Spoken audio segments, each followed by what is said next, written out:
And you're watching ZTV on the Higher Learning Network. Put your head right.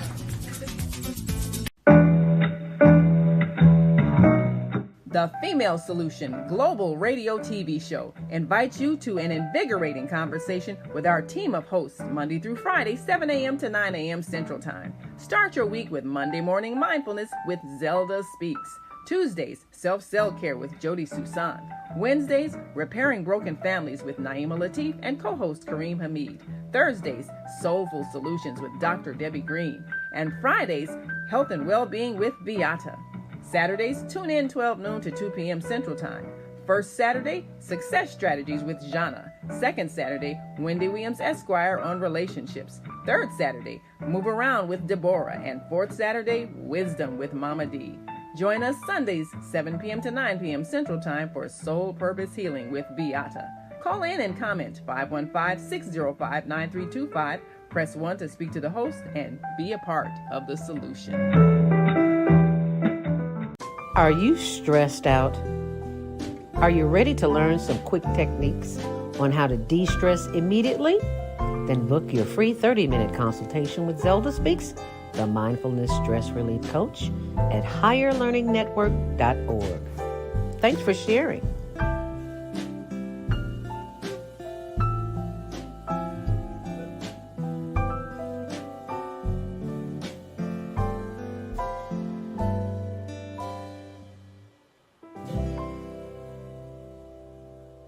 Are you stressed out? Are you ready to learn some quick techniques on how to de-stress immediately? Then book your free 30-minute consultation with Zelda Speaks, the Mindfulness Stress Relief Coach, at higherlearningnetwork.org. Thanks for sharing.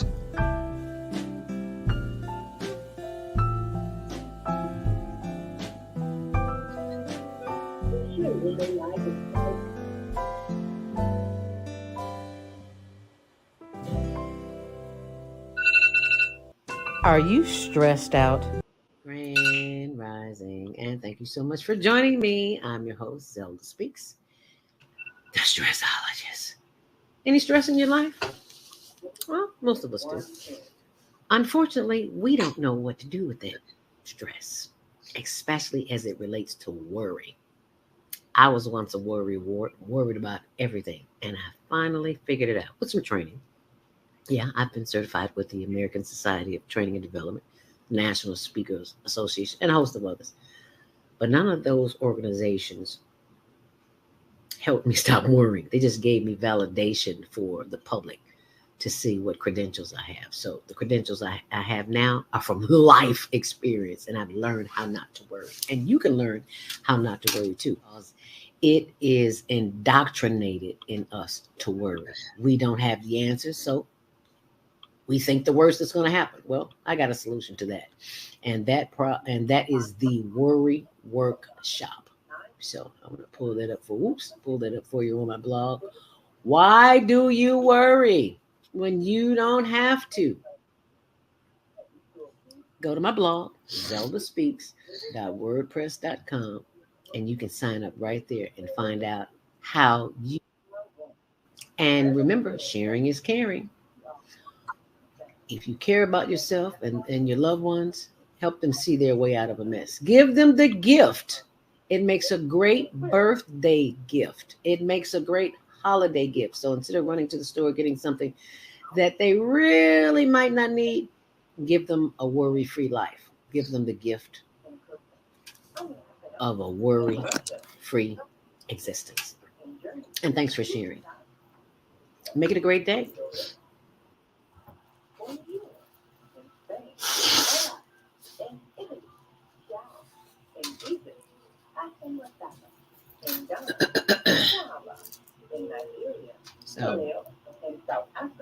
Sabona.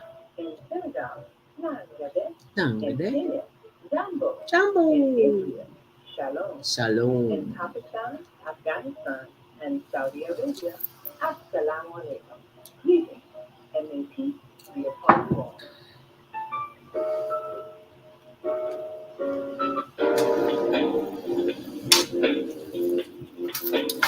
It's Monday morning. Rush out of bed into the swing of things.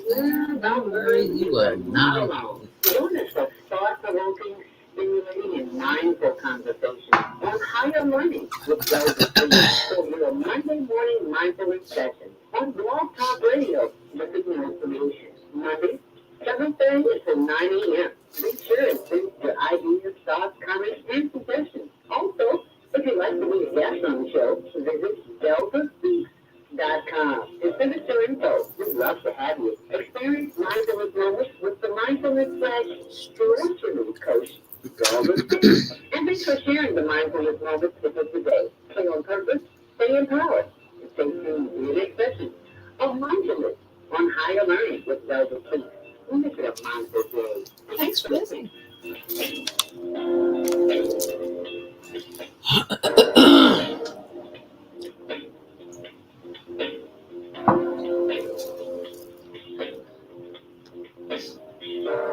Grand Rising, and thank you so much for joining us today on the Female Solution and the Higher Learning Network TV show. I'm your host, Zelda Speaks. Welcome to Monday Morning Mindfulness. It is Monday, May 22nd. Memorial Day is almost here already. I mean, the month is just gone already.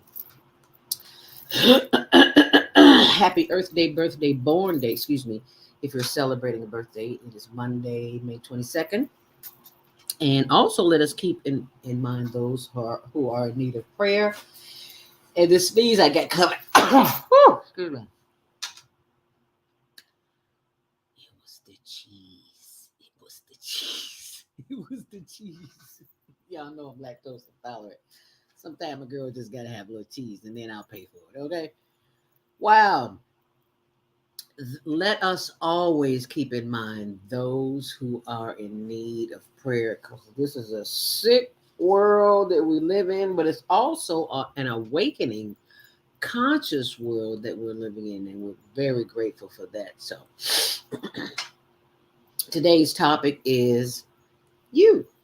Actually, Chicago just elected a new mayor, Brandon Johnson, and the question is, how are we as citizens of Chicago going to help him? Because he can't do this alone. There's no way. So instead of us complaining to each other like we often do, but we're not doing this time, we're stepping up to the plate and we're going to help him help us. So that's the topic of the show today. And we'll be joined by Brian Chitambira, event coordinator for the HWPL, that's Heavenly World Peace. I forgot what the L is, Naima. But he'll be joined by Armando Cobain, and they'll be joining us in the 7:30 hour right after the first break.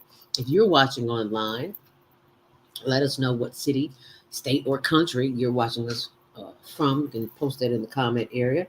And you can view us on any of our social media pages, Higher Learning TV Show, and on Facebook and YouTube, Higher Learning TV Show. And be sure and check out my Instagram. I always tell you to check out my new, what do you call it? My YouTube page at Inspirational Conversations. I think that's what I'm going to do today, is play that, because I don't know if you remember Inspirational Conversations back in the day with Troy Tyler. That is also on, what was it, Sundance 107.5 WGCI, and I was on the AM, which is Gospel Radio 1390. And after I wrote the book, I just I stopped doing them for a while. So now a couple of weeks here, almost a month, I've been contemplating. So I'm going to pull that up and let you see it lately, shortly. And for my viewing and listening audience, thank you, Naima. It is the Heavenly Culture World Peace Restoration of Light. Thank you so much. Greatly appreciate that. And be sure, if you are headed out and about today, it's Monday, so just expect chaos. That's where it is on expressways 24/7. It's like, does traffic ever die down anymore? No, traffic used to be in the morning and then in the afternoon, and it was gone. Now it's all day 24/7. It's like, oh my God, there's a lot of people on this planet. Anywho, it's another beautiful day in Chicago, and it will be in the 80s today. How about that? Chicago weather and traffic is sponsored by Karen Kelly of itex.com. So if you go to chicago.itex.com, and if you are an entrepreneur or business owner and you want to get products or services for your business, for your personal life too. Lord, we bought a truck, car, camera equipment, vacation, food, anything you name up that you can get anywhere else, you can get it at iTex. And you can get $100 to go shopping immediately. But you got to remember to mention the code, which is ZELDO. Thank you, Richard Peggy, and all those who came before me and made my way possible. Herb, Kent Cool, Jen, Yvonne Daniels. You better say that.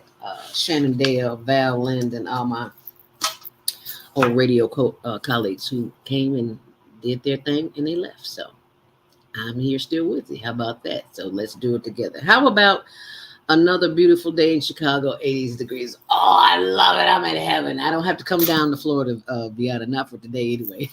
Mostly sunny skies, cooler on the lake, down to about 58 tonight. Good sleeping weather.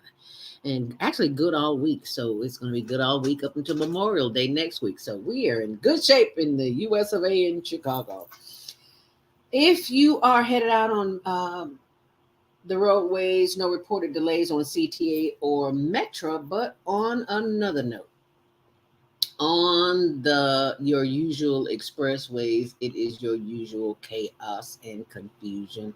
As we prepare you, you might want to leave a few minutes earlier.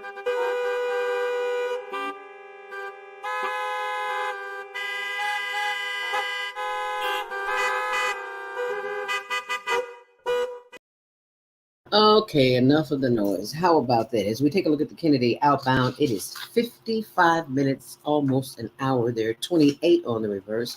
On the Edens, it's heavy Austin to Addison, 45 minutes and 30 on the reverse. On the Eisenhower, 54 minutes, almost an hour there too, is where earlier accident where a car was in a ditch. It's 29 on the outbound. On the Stevenson inbound, 48, 24 on the reverse. On the Dan Ryan, your usual delay is 95th to 35th, 24 minutes in and 19 on the reverse. On the Bishop Ford, it's 11 in, 10 minutes out. On DuSable Lakeshore Drive, it's 10 minutes in both directions. And that's your traffic and weather sponsored by Karen Kelly of itex.com. Be sure and set those VCR, excuse me, you know I'm old school, set those DVDs for the Higher Learning Network TV show, which airs Tuesdays at 6, Wednesdays at 1 on Channel 19. I always say, you grew up with the VCR. It's kind of hard to say. Set those DVRs for Tuesdays at 6, Wednesdays at 1, Channel 19, 24/7 on the World Wide Web. You can always go to our website, higherlearningnetwork.org, and you'll see the little icons in the upper right-hand corner, Facebook, all our social media. Anyway, it's there. So, and while you're there, be sure and download on the internet, but be sure and download diabeticdonut.com, because if you are could be a borderline diabetic like I was for 10 years. If you're borderline diabetic, chances are you may be diabetic. You don't be a borderline diabetic for 10 years like I was, but I'm living and learning, and as we all are. So let me remind you that I am going to read to you from my house this morning, but I'm also going to let you see my inspirational conversations on YouTube. First, I'm going to read to you from Mike House. And this is the part of meditation. Monday, May 22nd. Peace. Be still. What is peace? Peace is an inward calmness that breaks barriers when these storms of life occur. Before a negative thought becomes a negative action, say peace. I like that. Peace. Then be still. Be still and let the calming power of peace guide you to your right answer. Do not rush into action. Divine order is always at work in our lives. Peace is in our heart, not in our circumstances. Ooh, I like that. Peace comes in our prayers. Peace comes in, peace is a calmness that quiets the soul. Philippians 4 and 6 instructs us not to worry over anything, but to pray about everything. Carrying anger, fear, envy, and doubt can undermine our peace. I become still to hear through the loud voices that come across my path. And we're about to do that just now. We're about to become still. I ask for peace and peace of mind in my prayers. I am peaceful. Thank you. Power in me, through me, and around me. As me, through the Christ within, and so it is. Peace, I leave with you my own peace. I give you, not as the world gives, I give to you. And that's from St. John 14 and 27. And that is your Monday morning mindfulness meditation. As I share with you the new inspirational conversation. So you can go to my YouTube channel, which is at inspirationalconversations.com. And I am going to pull this up so that you can see the video that I just did.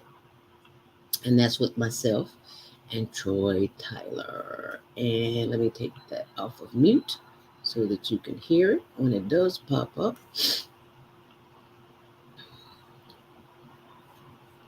Now, you know I wanted it from the beginning, and of course, the computer has a mind of its own.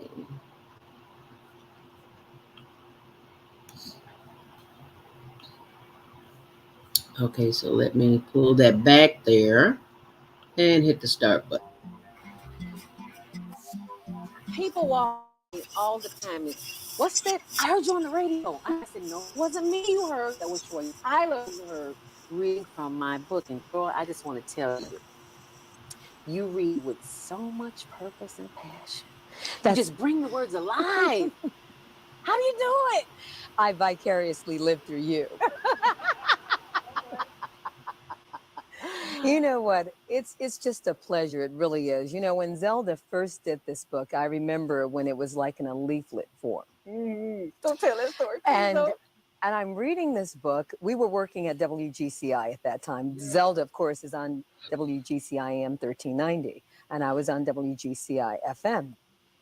And I said, this is really good. I said, you need to share this.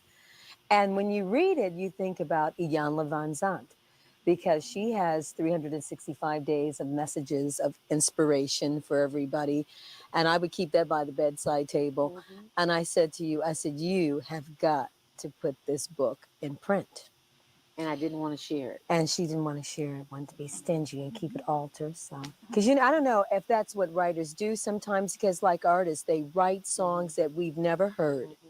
But I felt like this was something that really needed to be shared. And I'm sure everybody that read that leaflet, because I know she did share it with others, and we all felt the same way, that it should be shared. So I just want to thank you, first of all, for sharing it, you know, because it is an inspiration to all. And what really happens on the show when I read it, and you're talking to 250,000 listeners each and every day. And so when you read from one of these 365 days of inspirational conversations, what usually happens is the phone will ring, or somebody will call back, or somebody will email me, mm-hmm. and they will say, you know what? I needed to hear that. I have experienced that. or I was going through something yesterday, and when you read that, it was like, I'm going to let go of that. Because sometimes you do have to let go and let God. And there are so many things in your book that are just so poignant, straight to the fact. Sometimes you've been needing to hear it. You didn't want to hear it, but you got to hear it today. And one of those, as a matter of fact, there was a poignant one that I read today. And a lady called back. She was at work. She says, Troy, I needed to hear that. Wow. So I'm going to share the one that I read today. Okay. Stuff that will ruin your day.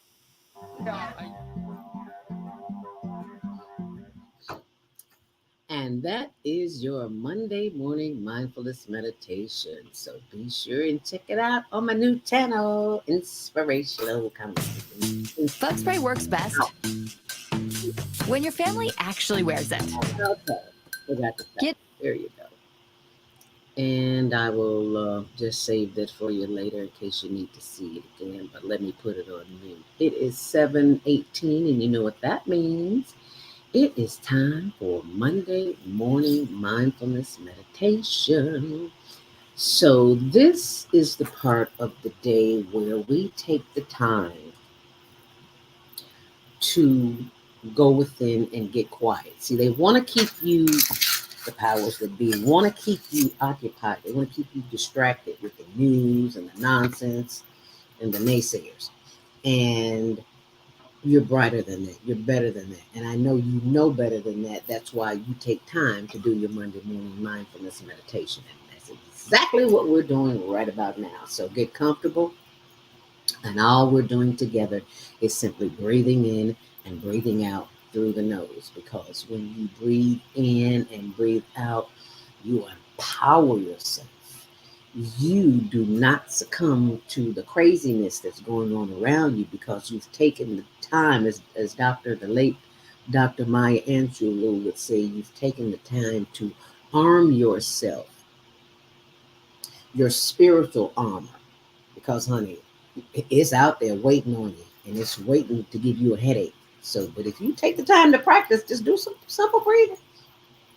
Life will be a whole lot better and a whole lot simpler and less threatening to your peace.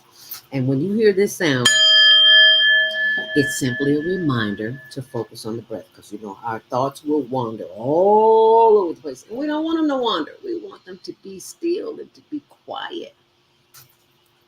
But the voices have a tendency to do what they want to do, so sometimes we just have to remind them. So let us begin the process by simply inhaling through our nose. Hold it to the count of 5, and then blow it out and make a humming noise to release the tension in your body. Oh, I feel it already. Don't you? Let's do that again. Inhale deeply through the nose. Hold it for 5 seconds and blow it out through the mouth. I want to hear you. Releasing the tension from the body. When I do that, I feel a release immediately right here. Your back and shoulders. Let's do it again. Inhale deeply. This time let's stretch. Hold it to the count of 5, and then as we stretch again, blow it out. Inhale deeply. Hold it. And exhale, blow it out.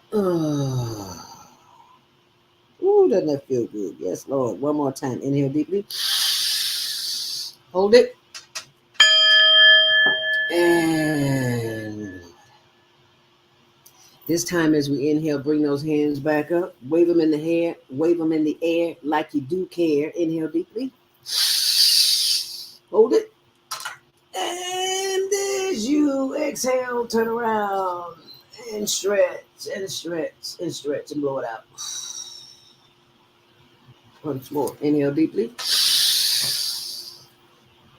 And as you exhale, blow it out, blow it out, blow it out, and turn around and stretch some more. Yeah, that feels good. Oh, yeah.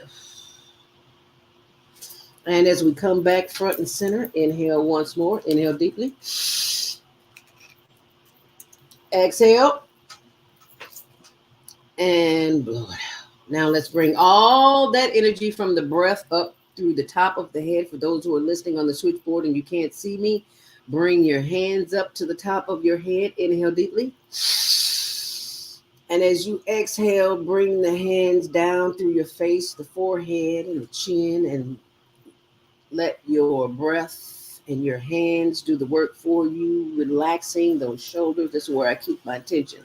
And I rotate those shoulders, and you rotate your shoulders backwards and forwards too to release some of that energy. And take these two fingers, your two pointer fingers and your thumb, and massage the back of your neck. That's where the vagus nerve is. And continue to breathing in and breathing out. Massage that neck, sending love, light, and energy down through the vagus nerve, the spinal cord, and all the muscles and ligaments and tendons that hold all of this stress right here. Just massage it, honey. Give it some love. Because I'm loving these shoulders right about now. Ooh, and they feel good. They're talking back. They say, yeah, girl, keep going. That feels good. Are you breathing? Breathe in. And just continue to breathe in and breathe out and stretch and give thanks for the power of the breath. As we inhale deeply, sending more love and light down through the shoulders and the chest and the solar plexus, and the hips and the thighs as we breathe in. And as we hold it, and we breathe out, giving thanks for those thighs and those knees, rubbing on those knees as I am giving thanks for my therapists and everyone at North Shore who always gives me the best physical therapy in the world for these knees. Hallelujah. Rub on whatever body parts of yours that's talking to you this morning. That means you need to get him a little love. So thank you, Sabrina, at the front desk. Thank you, Pedro. And thank you for my therapist, Colleen Fogarty. Thank you. I feel good because of you. In the words of James Brown, inhale deeply. Oh, I feel good. I knew that I wouldn't. Okay, I get a little carried away this morning, but the knees feel good. Okay. All right. Inhale deeply. Hold it. And exhale, sending more love, light, and energy down through the ankles and the arches and the insteps and the toes. Yes, wiggle those toes. Ooh, the toes feel so good. Yes. Inhale deeply. Bringing that energy back up from the feet to the knees and the thighs and the hips and the back and the buttocks as we continue to breathe in and breathe out. Inhale deeply. Sending more love, light, and energy back up through the solar plexus and through the arms that we're stretching out over our head and back down. We give thanks as we continue to breathe in and breathe out. As we breathe in once more. Hold it. And exhale, blow it out. And just sit in the quiet of that breath. That's where the answers are to all of your questions, to all of your concerns, to all of your seemingly problems. All you have to do is what? Breathe in, hold it, and exhale. It is the breath of life that will keep you calm and collected when chaos and confusion is all around you. So let's take one long, last, deep inhale deeply. Hold it. And as you exhale, bring your head forward, chin to chest, and slowly rotate that head to the left. Slowly. I want you to feel the stretch in your neck. Bring that neck around to the back and around to the right. Slowly. Ooh, I felt a little pop there. All right, now come on around. Head up. Inhale deeply. And exhale, bring the head back down, chin to chest, and slowly rotate the head to the right. And slowly around to the back. Slow down. You're moving too fast. I want you to feel that stretch in the neck. Slowly. Come around. And bring that head back, front and center. Head up. Inhale deeply. And as you exhale, look to the left as far as you possibly can. Excuse me. Inhale deeply. Bring the head back around. And look to the right as far as you possibly can, feeling a stretch in the left side of the neck. Feel that stretch? Yeah, that feels good. And bringing your head back around. Take one more long, last deep inhale deeply. Hold it. Giving thanks for the power of the breath that can keep us calm in times of chaos and confusion. We give thanks for the power of each and every cell in our bodies this morning that help us take long, deep breaths. We give thanks for the blood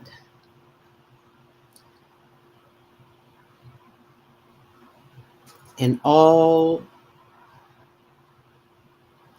of the working parts of the body that we don't even know about. We give thanks for our organs. How often do you say, I give thanks for my brain working properly?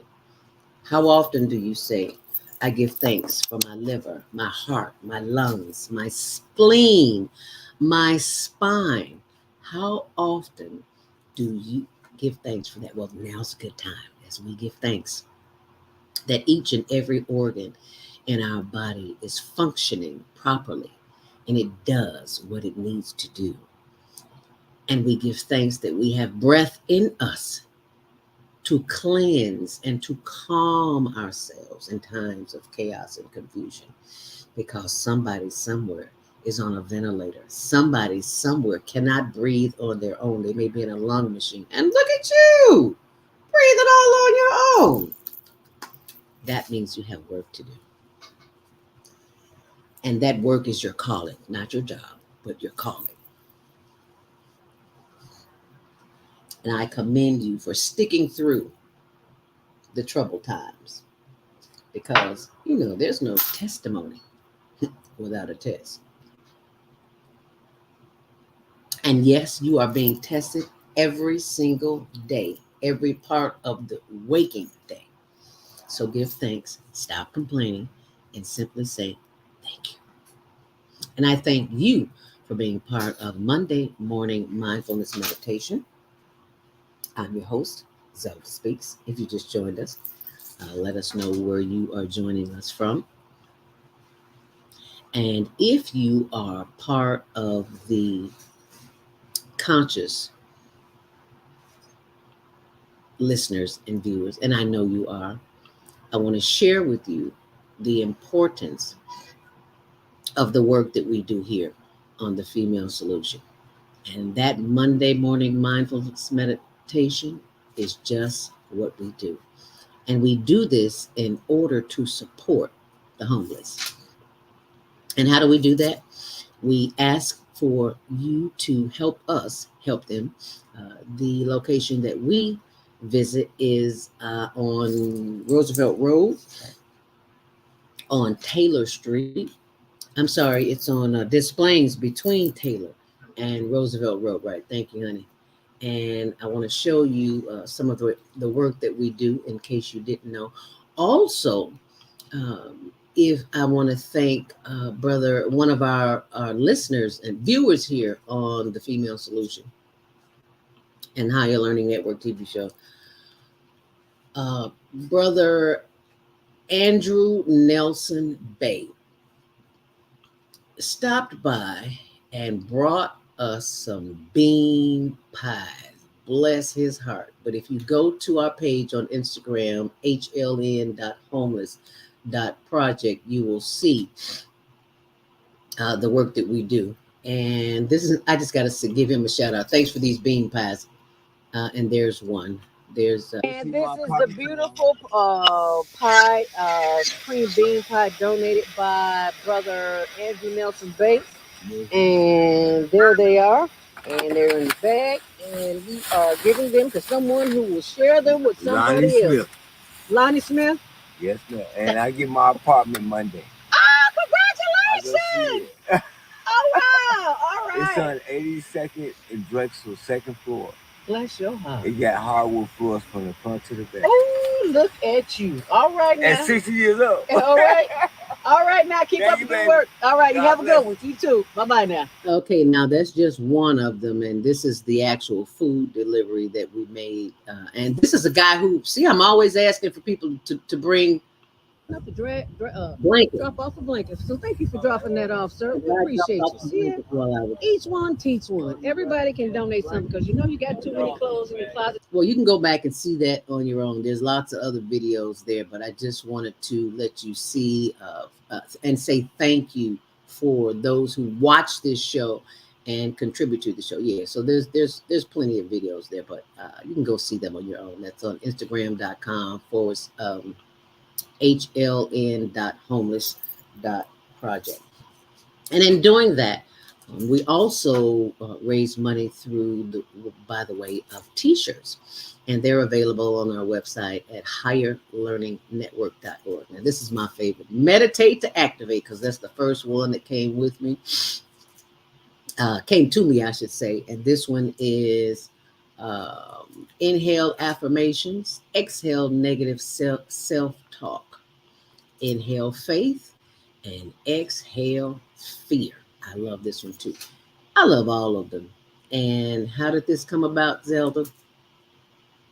During meditation. That's why I love meditation, because I always learn something new, and then you can learn something too. And when I learned something about these t-shirts is that Baba Kwame Sunhorse explained to me, and that is on our YouTube page as well, about wearing designer clothes and how wearing designer clothes affects you.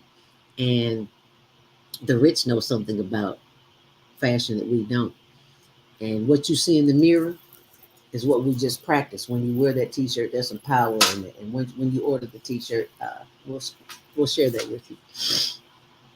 And the donations are tax deductible, so you can always go to our website, higherlearningnetwork.org, and you will see anything and everything there that you could possibly think of as it relates to the project that we're working on. But right now it is 7:34, and I'm a little bit late behind for our commercials. So you stay close and we'll be right back with our guest.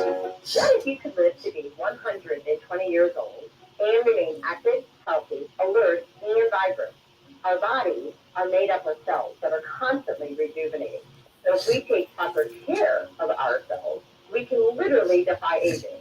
Join us every Tuesday from 7 a.m. to 9 a.m. Central Standard Time to learn about self-care from Tucson Essentials on the Female Solutions Blog Talk Radio Show. Learn how to help your body and your cells feel rejuvenated each day through proper nutrition, sleep, frequency medicine, and many unconventional methods of self-care. I'm Jody Tucson. Join me and my amazing guests by calling in at 515-605-9325 and press 1 to speak. We'll help you achieve a breakthrough in your health today.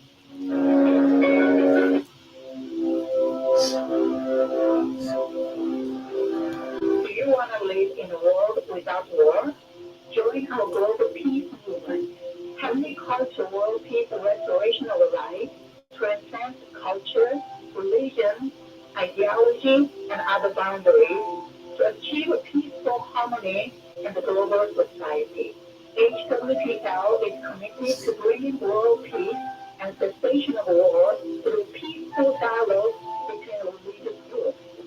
I am Director Shipton of the HWPL Chicago branch of North America.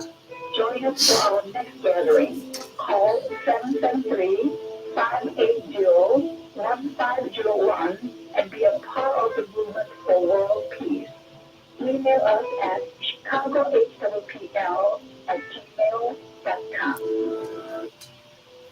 What happens when a group of people are kidnapped from their homes, smuggled away in chains, and held captive in a foreign land where they are tortured, raped, and forced to perform hard labor by the lash of a whip and under the constant threat of death?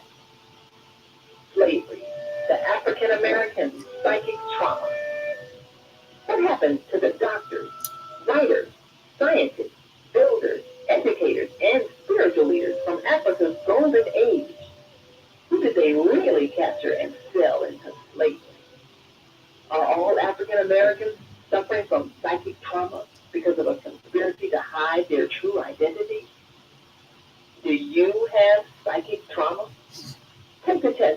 22 of the book and see.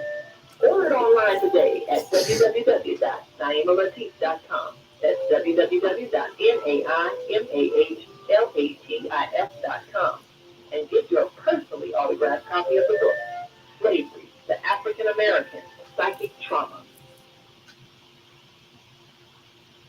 Hi, Dr. Suja of the Water Health, where we combine orthopedic manual therapy and neuroscience to keep the whole person. I'll fix for the day and keep it moving. Doesn't matter how, just keep it moving, doing something you enjoy. Walking, dancing, rolling on the floor with your dogs or kids, really anything. The body craves movement to keep its bones, joints, and the muscles happy. Even our mental health and internal organs and digestive system rely on our movement. Thanks for being a part of the Higher Learning Network, the Female Solution.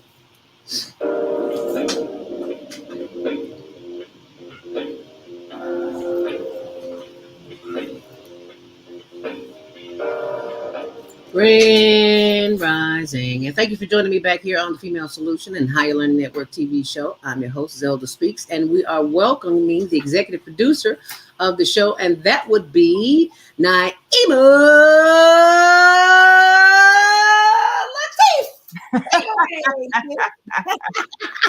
I get to do my Arsenio Hall invitation. Yeah, there you go. Every Monday morning. You make my day, girl. I can't sing, but I can speak. There you go. Yes. I know that's a tough show to follow. Now I got to bring in our guest, and I'm not sure which one it is, but I'm sure you know him, Naima. This is our dear Brian. friend Brian Chitambira. Yes. Yes. Oh, I was Good trying to pronounce morning. his name. I did pronounce it right. Chitambira. Did I pronounce that right? Yes, Chitambira. I love your background. That is gorgeous. That looked like the chakras. Ooh, doesn't it though? Yeah, that's very symbolic. Now that is actually that's from one of the global peace meetings. Now, because I took a photograph of that. Now, can you believe that each of those colors are people holding up those placards to make that design? Really? Yes. I interviewed some of the people that were involved in that whole major display that they did in the stadium of thousands of people. And I think she said they practiced about 6 weeks, I think she said. I mean, it was awesome. Thousands of people doing all kinds of designs in this big stadium, which obviously that just shows the level of organization that HWPL has to just coordinate that kind of an effort. So that's what that is. All those little dots, that's a person. Wow. That's all I can say is wow. You know what it reminds me of? Like how the skaters, ice or roller skaters or swimmers get together and they form some kind of design. Yes. Yeah, that's what that reminds me of. Wow. So welcome, Brian. Thank you so much for joining us this morning. Thank you so much for inviting. I'm looking forward to it. Now, how did you meet Naima? I believe because I've been involved with HWPL for I guess it's been about 5 or 6 years.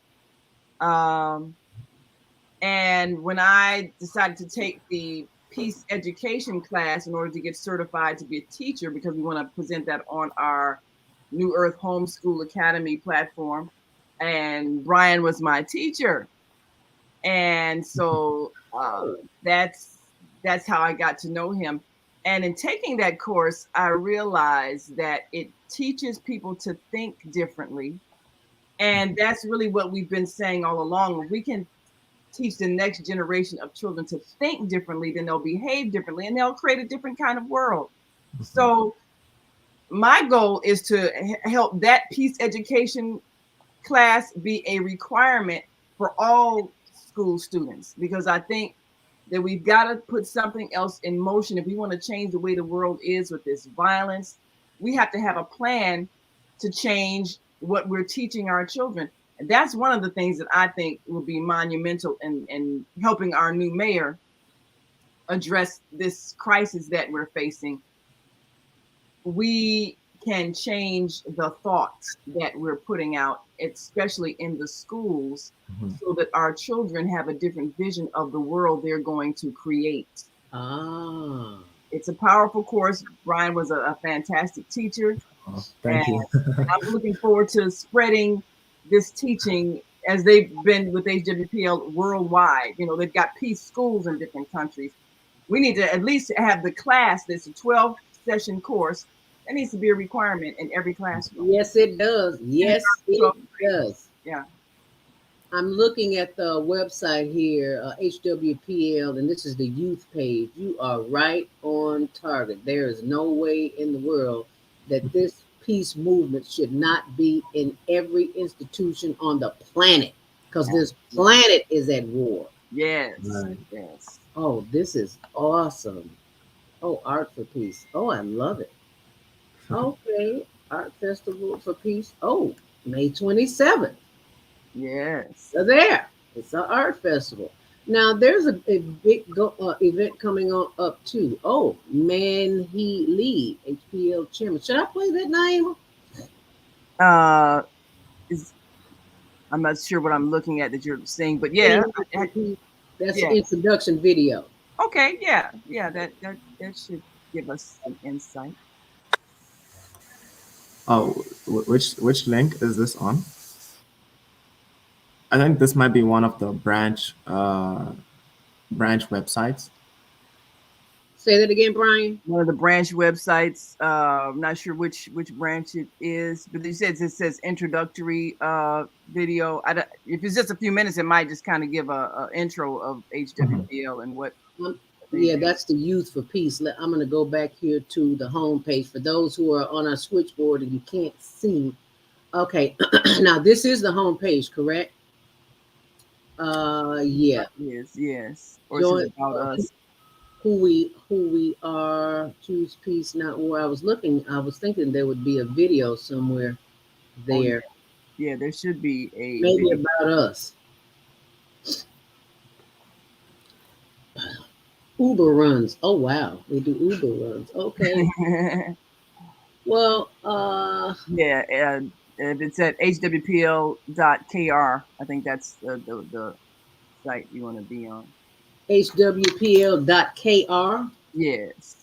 Yes. KR. Yeah, okay. KR. Yeah. I was on the wrong page. I just pulled up. Okay, there it comes. It's a little slow this morning, but it is coming up. And while it's doing that, you. Okay, language restoration. There you go. Heavenly culture, world peace, restoration of light. I got a lot of windows open, so let me close some of them. So it yeah, move a little always fast. have a lot of windows open. Yeah, so, but I can share a very brief introduction about Please do. Please do. So yes, as you can see, it's called Heavenly Culture, World Peace, and Restoration of Light, and it's headquartered in South Korea, and was founded through the chairman Lee Man-hee, or Man-hee Lee, as you saw, and Heavenly Culture, World Peace, Restoration of Light means to restore the world to peace through the culture of heaven. So that's the vision, and the hope is to restore, because the original state of creation was not war, was not conflicts, but it was actually peace, harmony, respect, and an appreciation of diversity. But today, diversity becomes pretty much the source of most conflicts, actually. Because we're different, because we are not the same, because you think this way, I think that way, or you look that way and I look this way, I grew up this way, you grew up that way. People begin to see each other as different and not as one. And one thing that really becomes the seed for conflicts is a lack of respect for diversity. So these are the things that, especially through the peace education, even for myself, when I had to train to be able to teach it myself, it really blew me away, because it's such basic principles that, honestly speaking, we probably all learned at some point, but we don't keep learning them. You're gonna get told, yes, respect each other, love each other, but that's it, just do it. Whereas through the peace education course, we don't only see why we have to respect each other, but we see many examples of what happens if we don't, and the drastic difference if we continue to do so. And so what happens is that we can eventually see that the result or the reason why this becomes the case is because of forgetting. We forget, right? It's not continually implanted in our minds to respect or to forgive or to even preserve our heritage. All these different simple things, they don't continually get driven down, but many other things get driven down, like physics and the like, and those are great things to learn. But when we want to think about what really matters to the world, it's life. Yes. And conflicts and wars, they're the biggest loss of life, where ultimately even the people who win the war don't really win the war. Yeah. So HWPL has the goal of ceasing all wars and establishing a world of peace. But not only establishing that world of peace, but also we want to leave it as a lasting legacy for the future generations. Yes. Mhm. And, and Naima talks about that all the time. Generations who have not yet been born. Yes, preparing Yeah. for them. So all of those are at the heart of HWPL and even in the heart of the chairman. Yeah, you can see him smiling there. uh, you wouldn't guess his age with how much he does, but he's actually 92 years old. Wow, I was gonna Wow. say so he's 92. Wow. Wow. Still fighting for peace across the world. Still Mm. fighting for peace. He's actually gone on 32 peace tours, and very recently in Mindanao, Philippines, there was a 40-year war that he mediated peace for. And through that, now that whole city is becoming a city of love and peace. And actually, they even had a conference earlier this year to implement or to make it official, to make January 24th, which was the day the peace agreement was signed. They want to make it official as a national holiday to Wow. celebrate peace. So it's very encouraging and inspiring when even I get to hear such news and to see such news. But yeah, this is really what HWPL wants to do is thinking about the future and really seeing that it all starts with thoughts.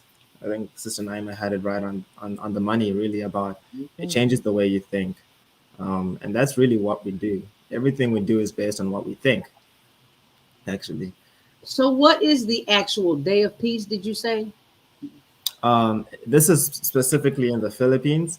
Okay. They want to make it January 24th. Okay. Because that's when they ended their war that they Mhm. had. That's when the peace agreement was signed. It's interesting when you think about how wars abroad can affect you, even though it's somewhere else.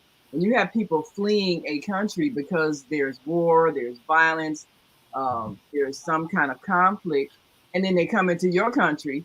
Well, now you can't ignore it. You say, well, that's none of our business. Well, now it's your business when they have to come to your shores seeking asylum. Right. The conflict we're going through here in Chicago, where you have people who have fled where they live because it's uncomfortable, it's dangerous, whatever the case may be, and now they've come and they're looking for help, and their citizens are at odds as to how they should respond. They said, well, what about the people who are already here that need help? And then the other question is, well, how do you turn away somebody that's fleeing for their life? How can you do the humane thing? So those are the kinds of issues that our mayor and other mayors have to deal with when the world is unstable and people bring their instability to your doorstep. If you don't help solve it, you're going to be part of it. So I can see why the work of HWPL is critical in ending conflict, because this is like a fire. If your neighbor's house is on fire and you don't do anything, eventually the fire's going to spread to your house. Oh That's yeah. a very good example.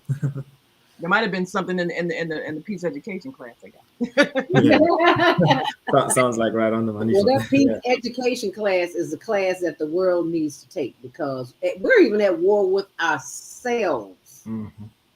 And until we decide to make a difference and to make a change within ourselves, nothing will happen. But I'm so very grateful for this organization Heavenly, say it again, Naima. Heavenly Culture, World Peace, Restoration of Light. We're broadcasting live on our YouTube and Facebook channel on Higher Learning TV show. Brian, how did you get started? A very good question, actually. So I was invited by a friend to, I think it was in 2019, and yeah, my friend just invited me to come to an interfaith dialogue, and I'd never been to any like in my life up until then. And honestly speaking, I just didn't think it was possible to have different religious groups in the same building and agree on similar things in their scriptures. I'd never fathomed such a situation. And so when I visited this commemoration event, it was like an end of year kind of celebration, and I was just sitting in the back, and I was hearing different leaders sharing about how they want to be a trumpet for peace, and how even through their scriptures, which are different from each other, their beliefs which are different from each other, how they were able to find similarities and a common ground to stand for the work of peace. For me, that just blew me away because I'd never seen such harmony. I'd never seen such love and care, like such earnestness in Mm. different religious leaders. And that just made me go like the first, literally the first impression I had was, oh, this must be heaven.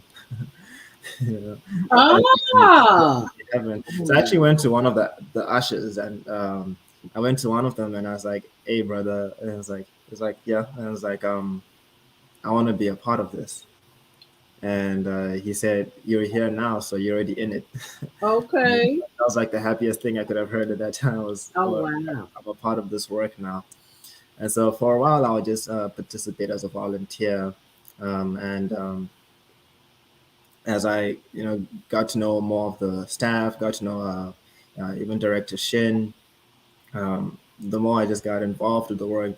Eventually, I was now helping with planning and sometimes even promoting on social media, different events. And one day I was asked, would you like to be someone who can teach the peace education? And I was like, oh, heck yeah. I would love to be able to do that. And for me, it's been a double blessing because on one hand, I get to see people like our lovely Miss Naima here. It was always an amazing experience. I always looked forward to it. The days we'd meet to go through the education, but you get to see how it impacts someone and how that one person has the hope to impact many more people. Mm. And me as a teacher is even more impactful because I have to present these things. I have to explain all these things. I can't just say nonsense.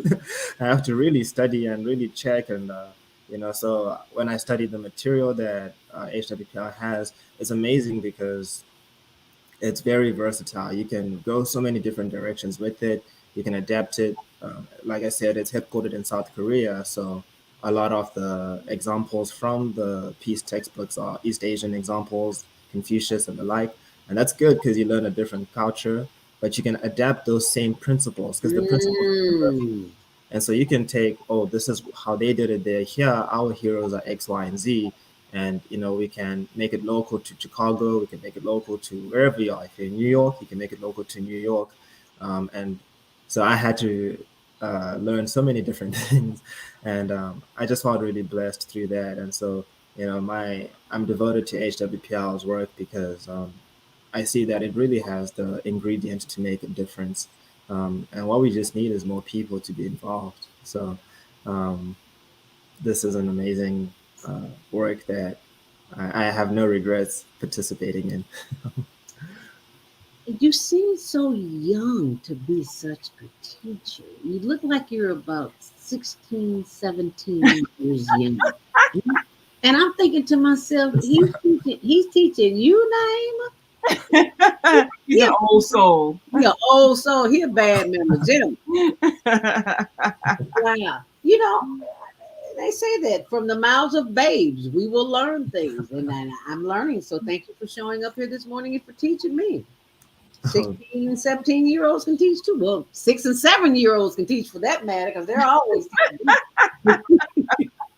This is a universal language, you know. Yeah, that's right. That's right. Timeless too. Exactly. But If you just joined the conversation, it's 7:57. We'll be taking your calls at 515-605-9325. Press 1 to speak. And let's go to the phone, 773-221.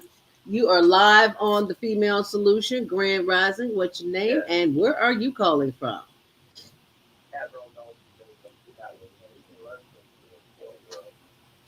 And chronological age is nothing in terms of eldership. You know, when the woman person become an elder at age 15, and there are individuals who think they're elders because they reach the age of 60, but they're not physically intelligent and deliberately unwise. And also, what we should teach in school is what is it like to be a god or goddess? This is what we should teach our children. It should be part and parcel of the new curriculum, which Brandon Johnson hopefully will be, known as the education mayor. Oh, wow. 0 point energy.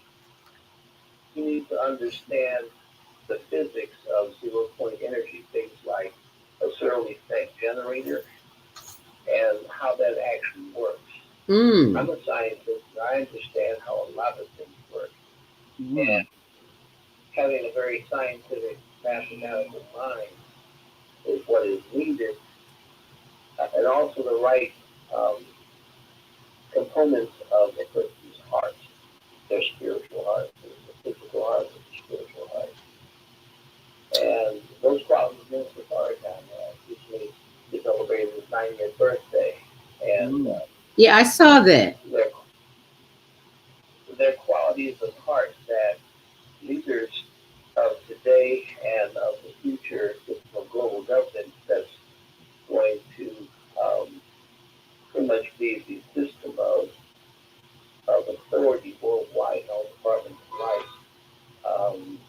We need wise and capable souls who understand science and how things work in the world. Well, I think we are headed definitely on the right path for that, and as well as Andrew Nelson Bay from the south side of Chicago. I want to thank you for your generous donation, for listening, for first of all, for being a listener, a dedicated listener of the Female Solution and Higher Learning Network TV show, and for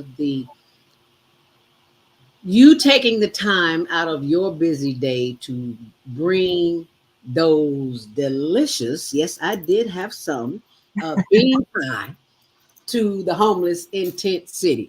Now, that pie, yeah, you did not have to do that, but on behalf of the people in Tent City, the residents in Tent City, we thank you. Kudos. Thank you so much. What made you do that, Nelson? What made you do that? I had all the bean pies that I'd be dropping off at my house. I had to share them with them. Oh, okay. Well, tell them, whoever dropped them off, tell them to feel free. They can drop them off anytime, anywhere. We greatly appreciate that. Yes, Thank you, Andrew Nelson Bay. It is 8 a.m. It is time for our next commercial break. You all hold on. We're going to take our break, and we will be right back to take more of your calls, and we'll be joined by another member of HWPL. Did I say that right, Naima? Yeah, HWPL. So stay close, and we will be right back. Thanks for your patience. About finances, family, health, job, relationships. I will too. Do you feel stuck? If you answer yes to any of these questions, that's a good answer. Don't worry, you're not alone. It's part of the human process. You only feel this way because you haven't mastered the voices in your head. No hype, just down to earth, solid, workable tools and techniques that you can practice daily. It's really food for the soul. When you want to learn how not to worry about anything. You know, type 2 diabetes, publish your book, promote your products or service, or just make extra money. Take advantage of the deal of the day. Go to HWPeace.com or call 212-409-6619. Mention promo code for free installation and get free shipping. That's HWPeace.com or 312-409-6619. Stop worrying today. Visit HWPeace.com. Oh man, God sent the Monday sun there today. This sunlight is really expensive, especially during this season. I'll probably have to work overtime to pay it. Well, you better pay it on time. We don't want the sun to go out and we're sitting up here all day in the dark. Wouldn't it be terrible if God charged us for sunlight? Well, thank God, the light and heat from the sun is free. So why are we paying such high bills for the energy we use in our homes? Because we don't know how to use solar energy, the free energy from the sun. You can convert your regular home to a solar energy home and save tremendously on your electric bill. Take a look at your electric bill. Wouldn't you like to reduce or possibly even eliminate that cost altogether? Let one of our solar consultants show you how. Call today, 312-849-3456, and schedule a free consultation. That's 312-849-3456.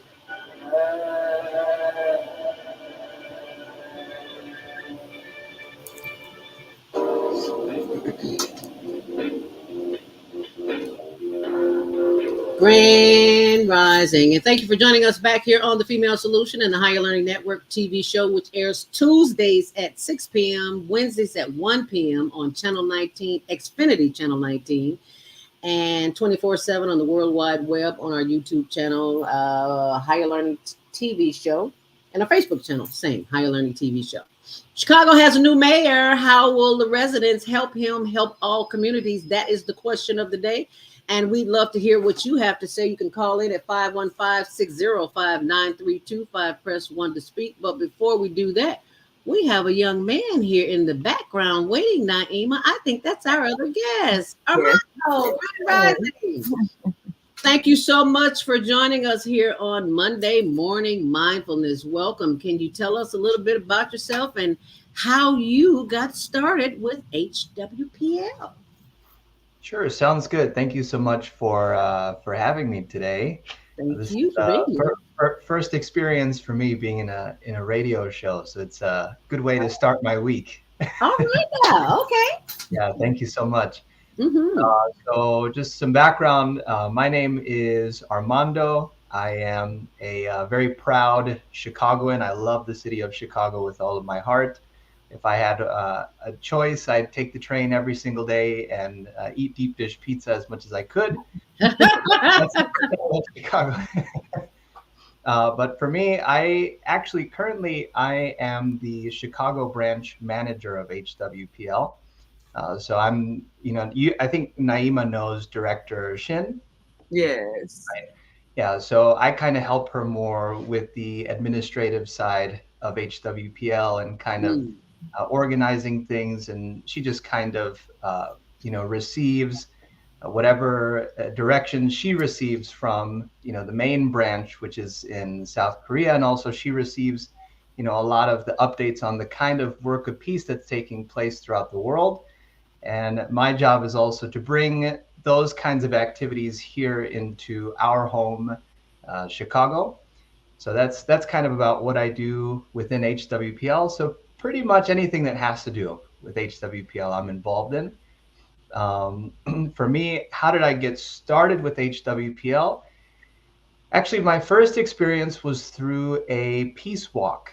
That was before COVID hit. So I think it was like 2018 when I first experienced the peace walk. I remember it. It was raining on that day, and there was a good amount of people that joined the peace walk, and I thought, what is this? I've seen like protests, I've seen those kinds of walks and demonstrations, but I had never seen a walk for peace specifically. So just started to get more involved within the organization, and then similar to Brian, I was listening to him a little bit earlier. And I also got more involved with the dialogues that are hosted. And for me personally, this is kind of what I found amazing about HWPL, is that Personally, growing up, I had a lot of different friends from a lot of different religions. Mm. And I had always been kind of a centerpiece in those friendships, but they themselves never kind of mingled together.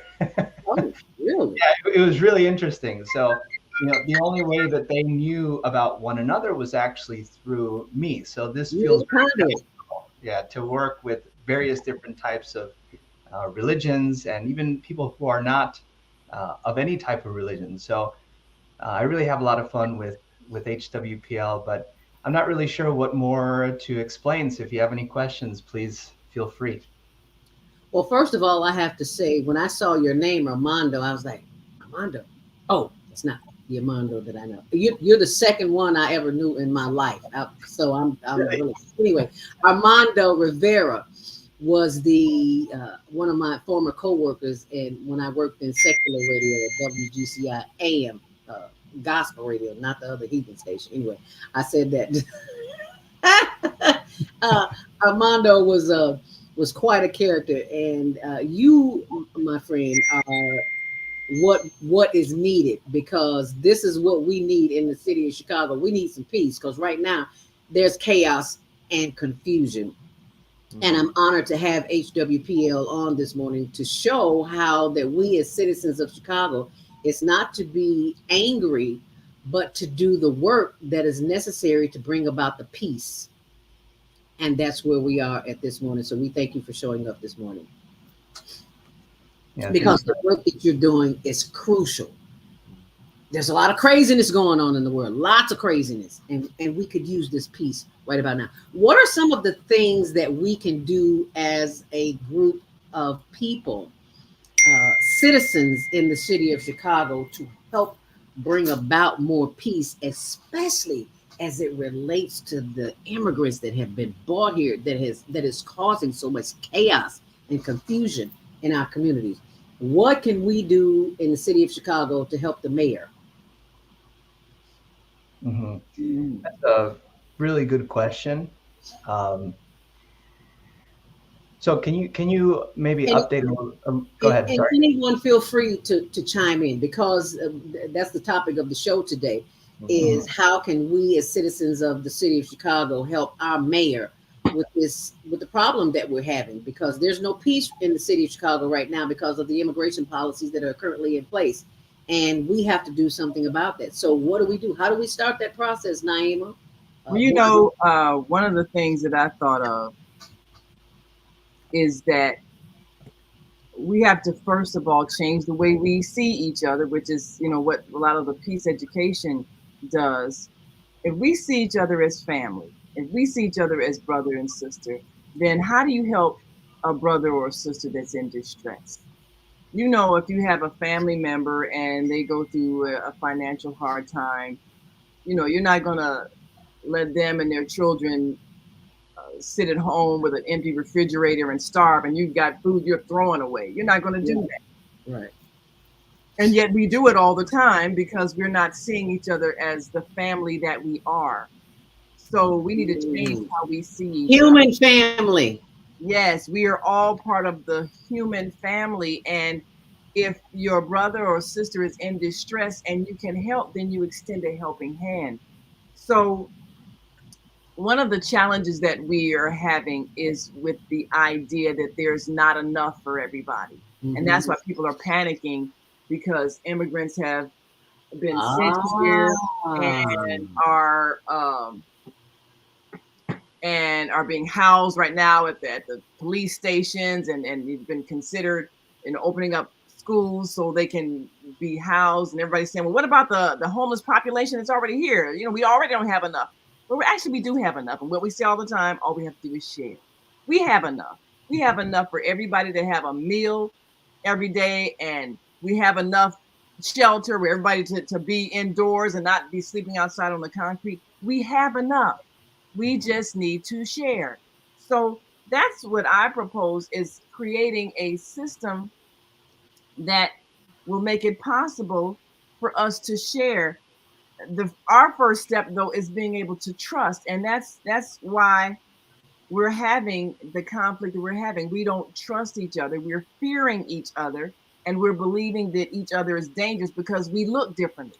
Like Brian was saying earlier, you have people with different beliefs, and the way we've been conditioned is to see somebody who's a little bit different as being somebody we should fear, somebody who's an enemy. Nobody's an enemy. Everybody is all one family.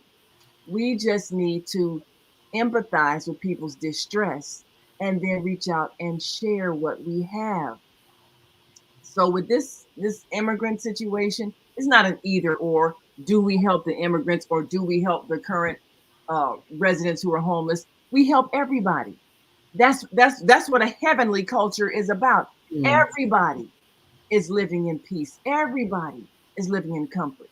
Everybody is able to enjoy a good meal and a safe environment.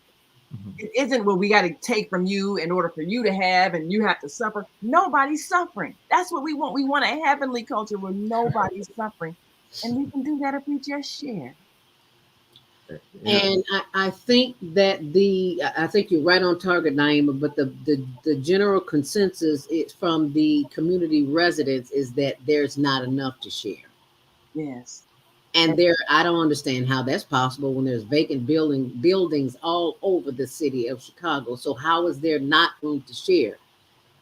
I think the problem may be with the elected officials that we have governing us, saying that there's not enough and there's plenty. If that were the case, if it was not enough, they wouldn't have brought them to Chicago.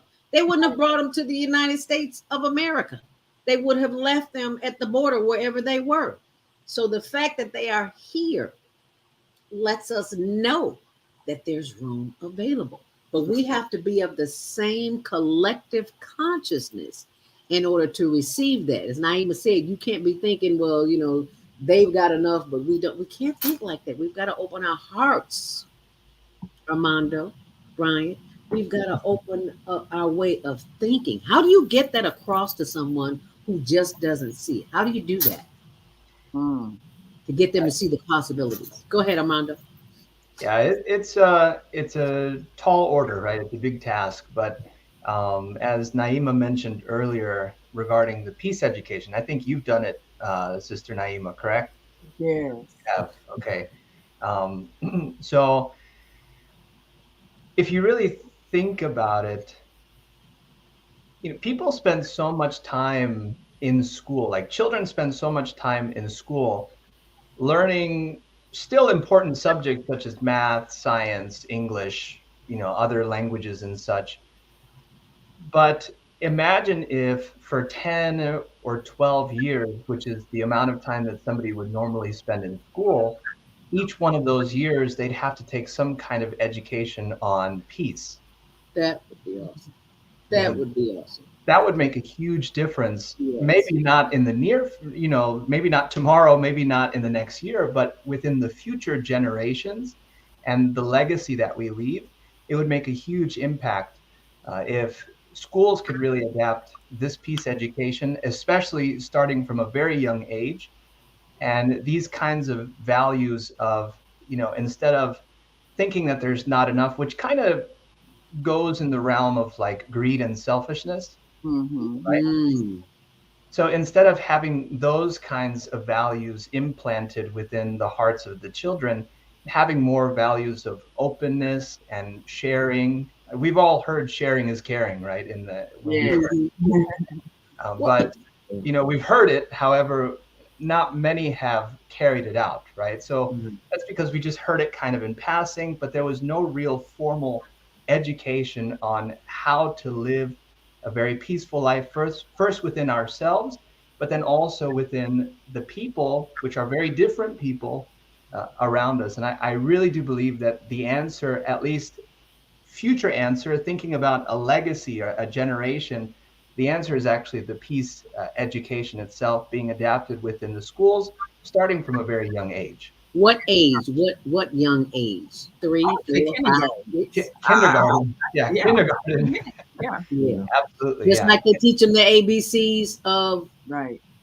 ABCs of peace. How about the sharing ABC? anyway. Right. I mean, when you think about what you teach a 5-year-old when they go to school, just sharing your toys, sharing the crayons. I mean, you have to teach them that process very early. Otherwise, you got children fighting all the time. Yeah. So one thing that I really admired about the peace education class is that it's inclusive in helping us to see that we're all part of a whole world system. Everything is a part of the world and our existence. So you have to be conscious of the nature, the grass, the trees, because we're all helping each other. We're all contributing to each other. So we all have to be conscious of all life, and everything on this earth is a part of the one system. So if that's the case, then you don't abuse anything. You don't abuse anybody. Everybody's important. Everybody matters.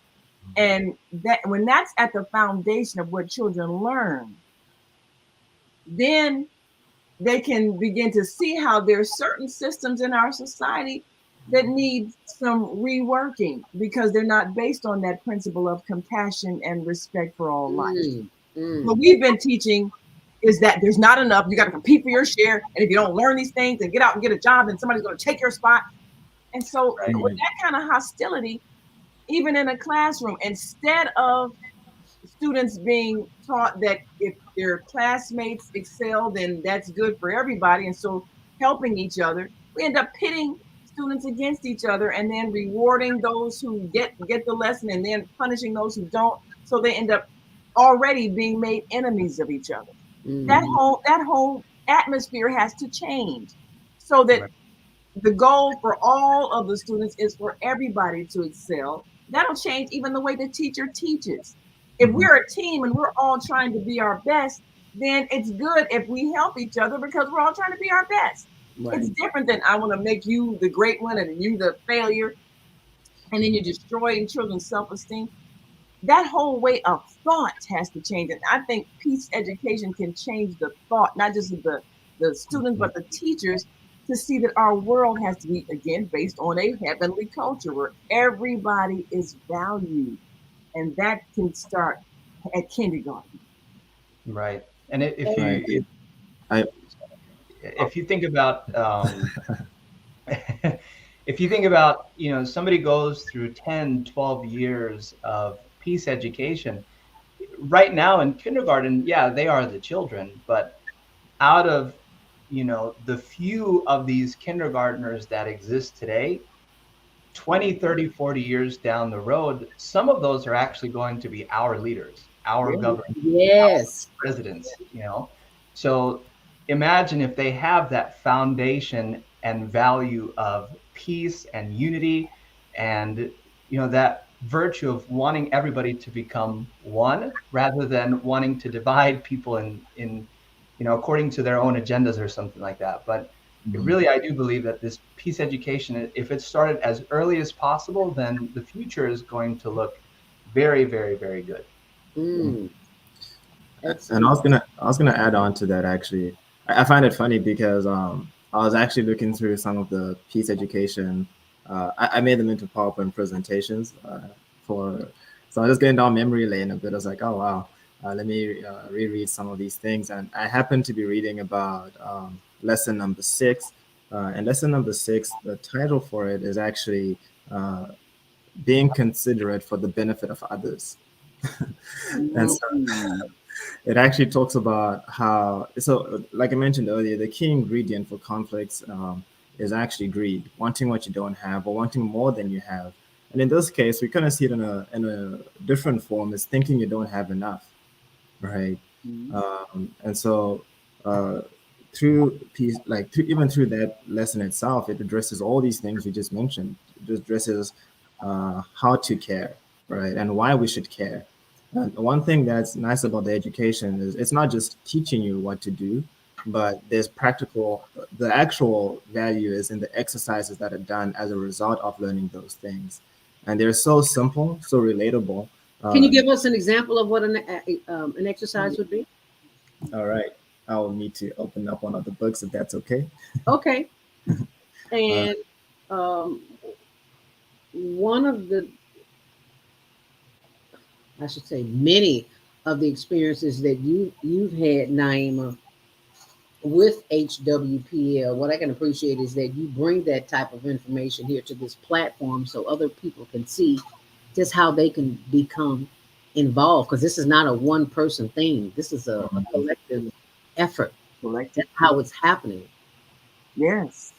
Each person contributes to the whole. If we look at ourselves, it's just look at ourselves as if we are all cells in the body of God. You want each cell to be healthy and whole. Just Mm, like in your own body, you don't want cancer cells. You don't want cells that aren't able to, absorb oxygen or water or, process energy properly because it's going to make your body less healthy. So that's the same thing. We don't want anybody to be less than their best. You don't want anybody to have less than what they need for their optimum survival. We have to think in terms of unity consciousness, oneness. We're all part of the one. When we see each other that way, then the systems we'll create will reflect that understanding of unity rather than us having conflicting ways of doing things where this group is pitted against that group. We'll all think, how can everybody benefit in this situation? That mhm. has to be the goal with everything we do. How does everybody benefit? There doesn't need to be any winners and losers. Everybody can win if we have the right intention in our hearts for everybody's well-being. Amen. Mhm. Right on target. Right. Brian. Right. So thank you very much. So I found one of the exercises just as an example. So this is from that same lesson about being considerate for each other. So there's two things that these exercises all aim at. One is self-reflection, and it helps you in that self-reflection process. It's not just, okay, think about this, and it's some vague thing, but very simple things that anyone can think about. So here an example is about being considerate for one another. So uh, through the lesson you'd have learned about the benefits of caring, how to empathize, and also what happens when we don't. So the exercise is, how do you feel when you are judged by others, and why did you feel that way? Simple Mm. question, right? And we can all, I'm sure we've already thought maybe three examples in our heads, like, oh, I didn't like that. Yeah. And so, how did you feel when you were understood and sympathized by others? And why did you feel like that? So, less, oh, how did it make you feel? But why did you feel like that? And you're writing these down, right? So, imagine this is your homework assignment. I'm sure parents would love to help with that homework assignment, right? Okay. Get us And then in the next class, and these are all just suggestions. These activities can be expanded on based on situation. So let's discuss how consideration and peace are related. So you would have done this exercise and you can see, oh, when I was understood, I really felt loved, I really felt cared for. Mm. Because you feel that way, right? Because you feel that way, you want to share that because people naturally want to share what they like. right. And then the second part of it is application. And application is done on a very simple level again, but keeping in mind, you can make this as simple for kindergarten or very advanced even for college level. Yes. But let's pick a friend and practice three things. Let's pick a friend and practice three things of exploration three. Exploration three is one of the topics. And let's put together what we learned and what we thought during the process of changing our relationship with them. So it's like a project, not just like a one-day thing, but something you have to do throughout. So, okay, pick one friend who you feel like, okay, I need to get closer to this person and actively apply the things that you learn. And so it's not just like you receive this education once, but it's you're applying it continually because at some point, the teacher can ask you to report. So who did you pick? How long have you been interacting? What things did you do to try and be more considerate and empathetic? And what were the results? And so in this way, it's so simple, but simple is best sometimes because we can't seem to do the simple things right, right? Or the Yeah. documents and the like. So yeah, and that's just an example of one of the exercises. And another thing that Sister Zalda mentioned that really made me think too. Within HWPL, there is the peace education, and that's one of the three main initiatives. Um, And there's one really central piece that HWPL has that it's called the answer to peace, and it's called the DPCW. So many different acronyms.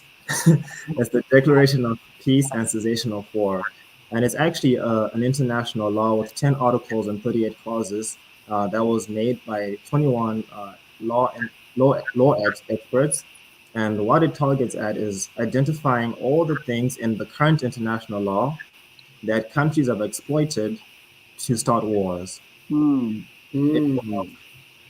Amongst those laws is not only the law to stop wars or laws to stop wars, but there's also laws to maintain peace. And Article 10 is called Creating a Culture of Peace. And under that actually is where peace education really comes in. So it's not only on like just doing it on a one-to-one basis, but we're actually trying to have this be something that's implemented even in the UN. And if it's implemented in the UN, then everyone everywhere would have to initiate some form of peace education program to maintain a culture of peace. And so why did that come to mind? Because you mentioned leaders. How can we change the thoughts of leaders? A leader has to listen to their people, and everything we're doing is for peace. So if people unite under this, we want this international law, right? It becomes very plain which leaders actually care for peace and which ones don't. Mm-hmm. And it puts pressure actually on the leaders to pay attention to the calls for peace because, like I said earlier, peace is a universal language. No one wants wars, really. No one says, "Oh man, when I grow up, I can't wait to go to war." I can't wait to see my young son go and possibly be killed in a war he didn't start. No parent thinks like that. No child thinks like that. And everyone wants to live a prosperous life, but what can absolutely destroy all fortunes in one go? It's a war. Now you just hit the nail on the head when you said there's a war, because there's money in war. There's Right. no money in peace. I mean, there's is, but not like it is in war. There's like trillions of dollars being spent on war. So those that who think they control this planet are all about Making money. So how do we circumvent? Right? That's the question of the day. And I want you to think about that when we come back. What is, from our last commercial break, what is the one thing that we can do as individuals to help peace stay alive, especially in this community where we have a new mayor? Chicago has a new mayor. He has a lot of already on his plate that was left by the prior administration. So how do we as residents help him do his job? We can't point a finger and say that's your job and you need to do it. Nope, that's not how it works. We've got to help if we want to help clean up this mess, because we help make the mess by not participating in something that can move us all forward. So it's 8:30. We're going to take our last commercial break, and I want to share with you my new YouTube channel, Inspirational Conversations, that used to be back in the day on Gospel Radio 1390. All right now. WGCI FM and Troy Tyler V103. And we're going to go down memory lane right quick. So enjoy. Oh, aren't you cute? Me all the time is, what's that radio? I said, no, that wasn't me you heard. That was Troy Tyler you heard reading from my book. And Troy, I just want to tell you, you read with so much purpose and passion. You just bring the words alive. How do you do it? I vicariously live through you. You know what? It's just a pleasure. It really is. When Zelda first did this book, I remember when it was like in a leaflet form. Don't tell that story. And I'm reading this book. We were working at WGCI at that time. Zelda, of course, is on WGCI AM 1390, and I was on WGCI FM. And I said, this is really good. I said, you need to share this. And when you read it, you think about Iyanla Van Zandt, because she has 365 days of messages of inspiration for everybody. And I would keep that by the bedside table. And I said to you, you have got to put this book in print. And I didn't want to share it. And she didn't want to share it, wanted to be stingy and keep it altered. So, because I don't know if that's what writers do sometimes. Because like artists, they write songs that we've never heard. But I felt like this was something that really needed to be shared. And I'm sure everybody that read that leaflet, because I know she did share it with others, and we all felt the same way, that it should be shared. So I just want to thank you, first of all, for sharing it, because it is an inspiration to all. And what really happens on the show when I read it, and you're talking to 250,000 listeners each and every day. And so when you read from one of these 365 days of inspirational conversations, what usually happens is the phone will ring, or somebody will call back, or somebody will email me, and they will say, you know what? I needed to hear that. I have experienced that. Or I was going through something yesterday, and when you read that, it was like, I'm going to let go of that. Because sometimes you do have to let go and let God. And there are so many things in your book that are just so poignant, straight to the fact. Sometimes you've been needing to hear it. You didn't want to hear it, but you got to hear it today. And one of those, as a matter of fact, it was a poignant one that I read today. And a lady called back. She was at work. She says, Troy, I needed to hear that. Wow. So I'm going to share the one that I read today. But you can go and listen to those on your own. But I was waiting for the inspirational word. Okay. we don't want to take up all the time on the show with that. You can go back to my channel, which is my new channel, which is at inspirationalconversations.com. And I will be playing that for you shortly. I mean, I'll put it up in just a moment, but give me a second. Hi, I'm Naima Latif, executive producer of the Female Solution Global Radio TV show. We are a part of the online network of Associated Internet Radio hosts, On Air. On Air empowers you with transformative news and interactive radio TV shows. This is such a wonderful time to be alive and to see our human family coming together as one community as a result of that powerful tool, the internet. We can now talk directly to each other all over the world. There's no need for conflict or misunderstanding. There's no need for violence to solve our differences. We can talk to each other face to face until we reach an agreement. On Air offers a fantastic global guide to communicators from all over the world who are using their internet platform to inspire us to strive to be our best selves in order to become the kind, compassionate, loving people we were all born to be. Once we do that, we'll see planet Earth transformed into a place of peace. Subscribe to the recommended YouTube channels, Facebook pages, and podcasts created by these Voices of Enlightenment. On Air provides daily news briefs and a weekly magazine to keep you abreast of events and opportunities. On Air news affiliates in television, radio, and print share information, insights, and interviews with notable personalities. Go to onaireverywhere.com for a daily dose of uplifting news.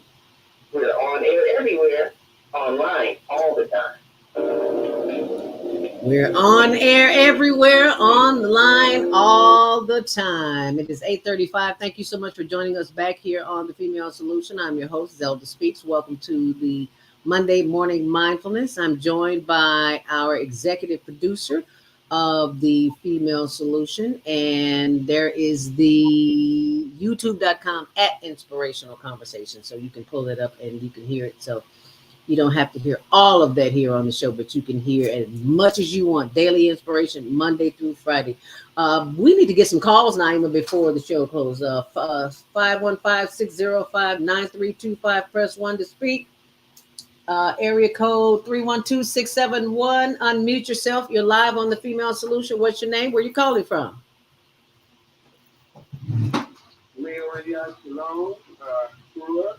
We don't die, we multiply. Thank you, beautiful as you are, Zelda. Amen. Thank God for The Female Solution and our beloved sister Naima Lakeith, and we appreciate your guest that's promoting peace.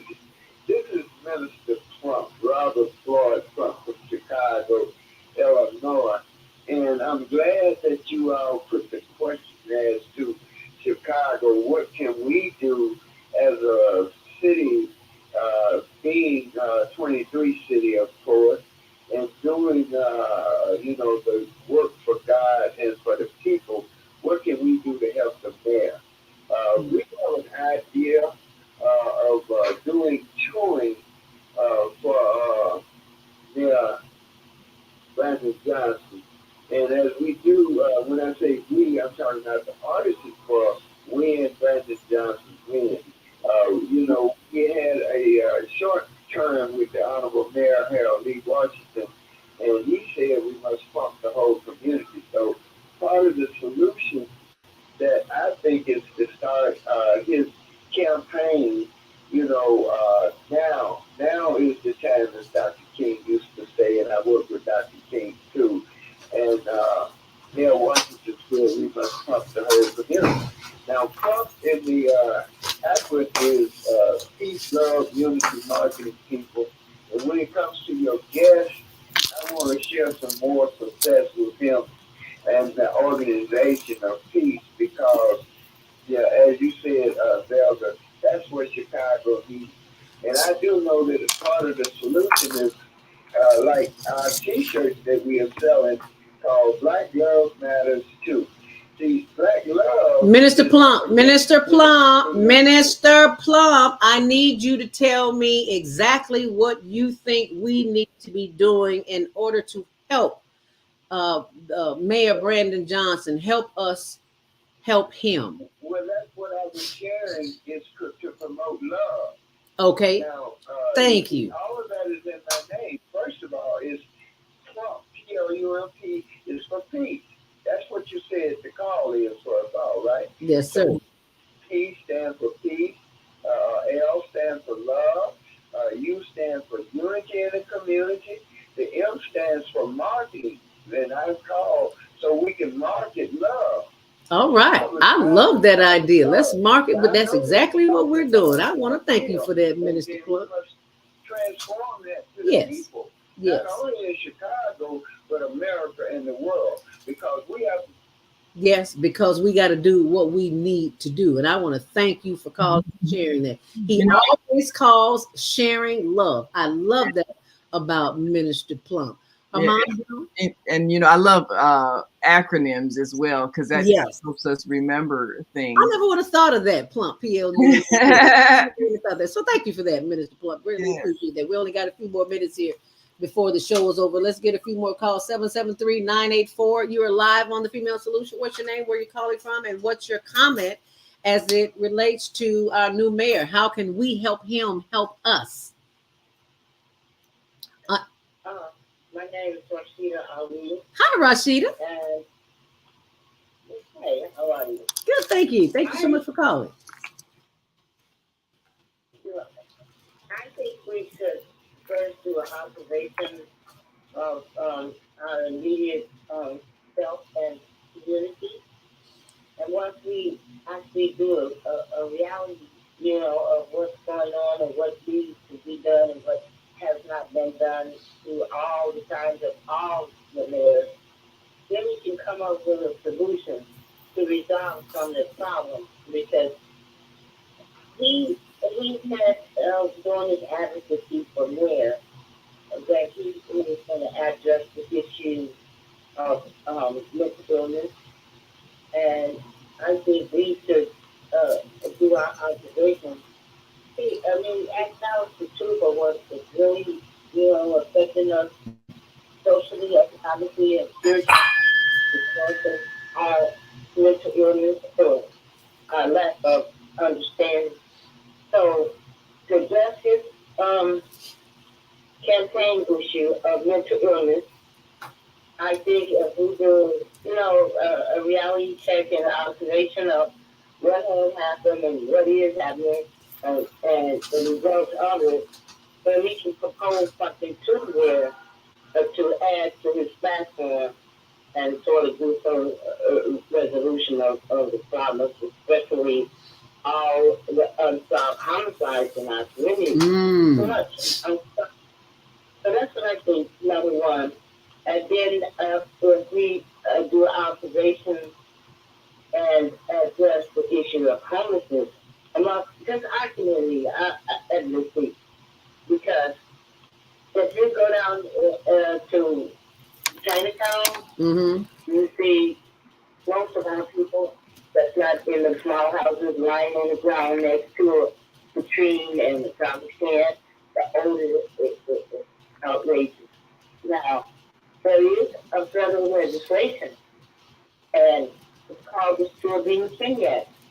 It was supposed to eliminate all the homeless in the United States because of abandoned houses that HUD and the federal government possess. Any non-profit organization could get houses that were funded evicted and repair them and occupy the homeless. So I think if the mayor would do like Congressman Dennis Davis did a long time ago, address the issue of the children, when join up with those who are interested in eliminating the crime and the flight with the abandoned houses in our community, then we can have some balance, because it's too much homicide unsolved. And if we see that as a people in this residency of our community, we can sort of start somewhere to assist on eliminating some of this crime and blight. That's what I think. All right. Thank you so much, Rashida. We greatly appreciate that. Oh, any comments from our audience? Speakers here? I'd like to throw a thought out there, and maybe our guest from HWPL can lend their opinion on that. Rashida mentioned mental illness, and that has had an impact even on the homeless population. A lot of people that are living on the street are people that have been basically kicked out of the mental health facilities that closed several years ago. And so that's affected everything else. And so people are afraid to help each other because you don't know who's mentally stable. But there are a lot of people, the reason why they're struggling with some basic necessities, they just fell on a difficult time. Businesses closed during the pandemic and before. You have all kind of reasons why people lose a job or lose income. And the heartlessness in which we are willing to let somebody live on the street, that has to be changed. Yes. I think before we can get our legislators to have a heart or act out of compassion, we as a population have to do it. So there's a program that we're looking at expanding the work that Zelda's doing with the homeless every week and feeding and providing clothes and heaters for them in the wintertime. We want to get the citizens involved in actually getting them off the street. And so here's an acronym for you.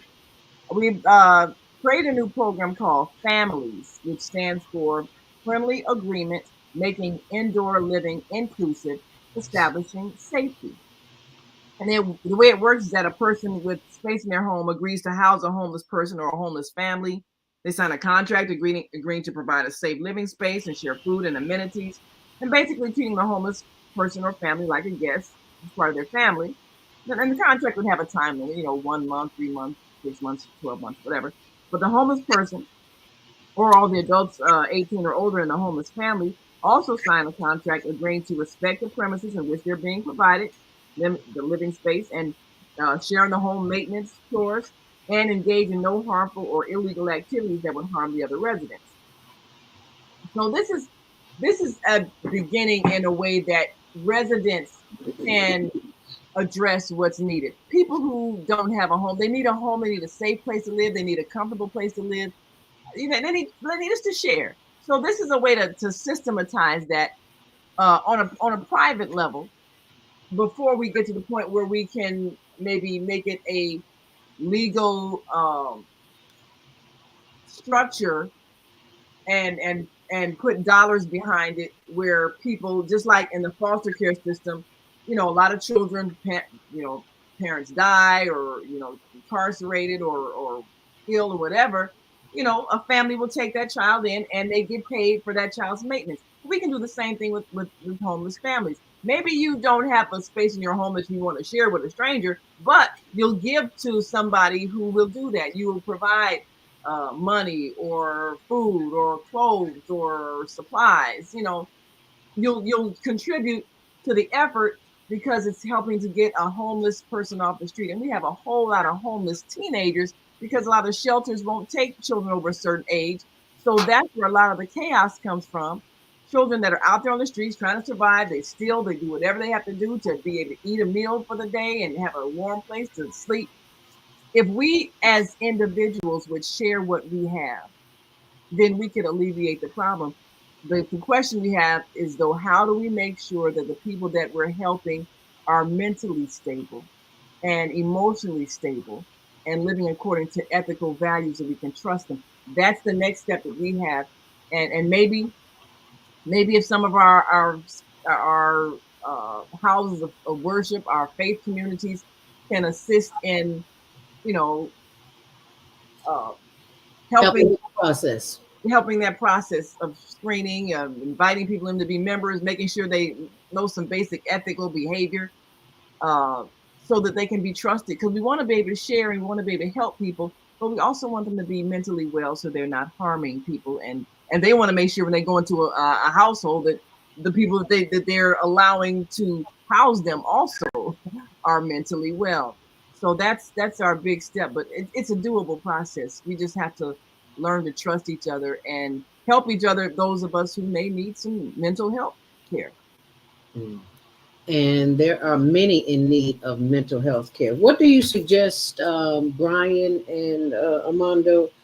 What do you suggest our neighbor, our mayor, do here in the city of Chicago to help us help him? What are your thoughts on that? So, me, Okay. Brian, which one? You want to go first, or should I go first? Um, my answer was pretty short. That I wanted to just share as I was thinking about it and listening to everyone who's calling. I'm very thankful for different insights. Really, there's beautiful people in Chicago. And so, what can we do? Something that came to mind is I was self-reflecting. I've had to lead in different capacities in different times. And one of the most helpful things is just knowing what's actually there that I can already utilize and work through. Because we all, like, no one in Chicago doesn't care about Chicago. Hopefully not, right? Or at least if you're like, we have people like Armando, and probably many people like Armando who really love Chicago. And that's why they get passionate about the things that are happening in Chicago. Mm-hmm. So there's so many different groups and so many different initiatives already being taken up by individuals here in Chicago. They're already wanting to be kind of like the hands and feet of the mayor to help him with the work he's doing. And so I think one way that can easily help is to already kind of reach out to those who are already doing that work, Yes. supporting them to do that work. And then that way, that's a lot less like stress on him. Like I have to think about this, and it's like, okay, they're thinking about that for me, and I'm just helping them do that. And really just being there. I think one thing that can really help a lot is, people love to see their leader with them in their struggles too. So if and people know the struggles because people know people. You know who's struggling with what because you know your neighbor, but the mayor may not know your neighbor. But through your initiatives and through, for example, in our case, right, like HWPL, we also know different circles of people within the city, and basically helping those who are already doing the work to help can be a way that things can advance too, and also unifying a voice. So one thing with HWPL, we noticed there's many actually peace organizations in Chicago, uh, and unifying the voice for peace amplifies that volume. The more people and the more common it is to hear about these initiatives for peace, and even the more support to them, the more it becomes a normal culture. I The see. more it becomes important to them, it becomes part of the culture. Like that. Yes, you're right on target. Yes. Yeah, thank you so much. So I feel like that's just one thing that really helps a lot is, one thing that I was very much inspired by to the chairman of HWPL. Every time he speaks, he always says we are one, and he always makes sure to remind people we are one. And when I learned the peace education, the very first lesson we learn is the original state of creation, where we see how everything works as one. And the beginning and the end of the educations is all about unifying everyone as a global citizen, like as peace citizens and peace messengers. And so, one thing that I think is we can really do a better job at being one for the same initiatives. And in that way, our efforts and our reach and our impact can be much, much stronger. Yes. You So are right that's on target. so. From the mouths of babes, yes. You gotta tell her your age so she'll know you really Oh, are. yeah, Because I'm telling you, you look like you're about 16, 17 years old with all this wisdom. I'm like, yeah, he's an old Clean soul. living, you don't age. Ain't that right? I turned 24 this year. A whole 24, a whole quarter, almost a whole quarter of a decade. All right now. Almost a quarter of a century. That's right. When I said decade, quarter of a century, yeah. Yeah, but I think Armando also wanted to share. Okay, Armando, you want to reel it in for us? We got about 3 minutes left here. Yes, because you all have a peace march coming up, and we want to make sure we participate in that and maybe carry it live. That I think from 1 to whatever. Well, you'll tell us more about that. That's Right. yeah. So you have you've got a peace walk this Saturday, right? Correct. Mhm. Tell us a Yeah. little bit about. Right. So the Peace Walk is actually the first one that we've done since before COVID. Yeah, Mhm. so it's been a while. And for me personally, this has a lot of connection because the first peace walk that we did before COVID was the one that I attended that got me started with HWPL. So now to see it, come full circle, really something amazing. But yes, it's this Saturday, May 27th is this Saturday. Mhm. And it's a two-part kind of event. So the first part is at 1 p.m. We'll be gathering at the Hilton Hotel Chicago at 720 South Michigan Avenue. It's the big, very big Hilton Hotel, the big famous one that you see. It Mhm. Mhm. takes a good chunk of the skyline. Mhm. And so we'll have a little bit of a peace conference there where we'll show this peace walk is actually taking place globally, not just in Chicago. Ah. So the date for the peace walk, like for example, Korea will have a peace walk, but theirs is on May 25th. Okay. So we host it the 27th, and we'll be able to watch and see, at least some of the speeches that took place over there. So we're going to get to see how this was involved globally.